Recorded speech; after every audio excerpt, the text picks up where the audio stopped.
O barrio do Piñeiriño é todo un exemplo na implicación da súa veciñanza na compostaxe de materia orgánica. Trátase da zona de Vilagarcía que máis concienciada está con esta tarefa. Por iso, o Concello decidiu ampliar unha das dúas zonas de composteiros coas que conta o barrio. Dende logo, no que se refire a compostaxe, son pioneiros e son exemplares en Vilagarcía pola súa aposta pola compostaxe, por iso se decidiu tamén ampliar aquí, porque bueno, son moitos os veciños e veciñas de Vilagarcía que viven neste barrio, ampliar tamén con nesta nova zona. Ademais, o Concello instalou 5 novos composteiros comunitarios noutras partes da cidade, varios deles preto dos centros educativos para fomentar a compostaxe entre a rapazada. No caso deste do Piñeiriño, gañou 4 novas unidades. Pasa de ter 6 unidades de compostaxe a 10.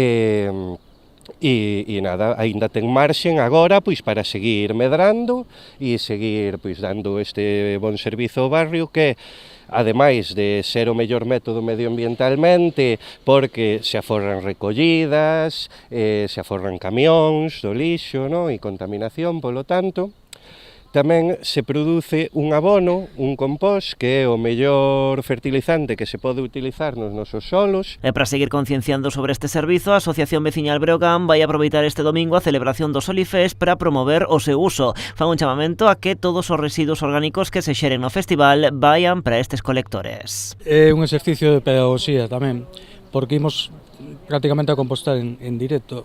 Cando vayamos enchendo os colectores, imos ir traendo aquí.